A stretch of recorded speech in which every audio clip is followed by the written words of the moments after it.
for the daughter's body, the father decided to lock her up and enjoy her slowly. Very soon he came up with an idea. First he sent his wife away on purpose. Then he pretended to ask his daughter to help carry something. The rebellious daughter surprisingly agreed this time. But when they got to the basement, Amy discovered there was a hidden door behind the bookshelf. She found it hard to believe, but since it was her father, she didn't think much of it. It was this natural trust that dragged her into an endless abyss. Before Amy could react, the father quickly walked out and locked the secret room door. Seeing herself locked inside, Amy screamed desperately, but the specially modified steel door was too thick. No sound could be heard from outside. She was terrified and at a loss. She thought her father was just trying to punish her, at most lock her up for a few days. But when she opened the box he asked her to move, and saw it was full of her personal items, she finally realized it was all part of his plan. A wave of fear surged through her heart. After screaming at the top of her lungs, she tried to unlock the door, but the father clearly wouldn't give her any chance to escape. Even worse, if the wrong password was entered 3 times, the room would automatically lose power. Even the ventilation fan would stop working. Then she found a flashlight, and screamed into the air vent with all her strength.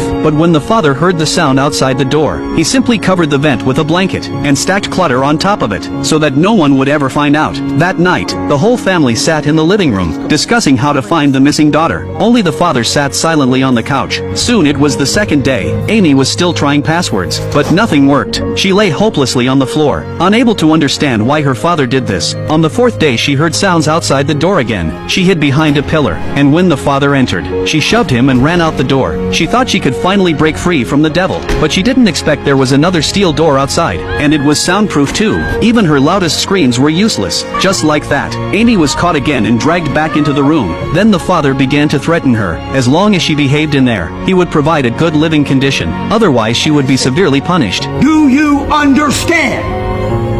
And so, the father did unspeakable things to his daughter. This film is based on a true story. It's truly moral collapse. Amy, who had been violated, curled up in the corner crying in despair. From that moment on, her life no longer had a father in it. And when facing Amy's boyfriend, the father claimed she ran away with some thug a few days ago, told him to forget about her, and never look for her again. The innocent boy thought he'd been betrayed, and left with a face full of disappointment. During the 21 days of captivity, the father brought some supplies. He even pulled out a cake from a bag, and gave Amy a long dress. The helpless Amy had no choice but to put it on. The father said today he was going to make up her 18th birthday celebration, then asked Amy what she wanted. Of course what Amy really wanted was freedom, but the father said that was impossible. She could only earn material rewards, but only if she worked hard for them. Amy tried to awaken his conscience, but didn't know his mind was already twisted. He didn't allow Amy to call him dad. Instead he made her call him darling like a lover. Amy had no choice but to obey. After hearing that he told her to come over, as expected, Amy was violated by the beast once again. It was now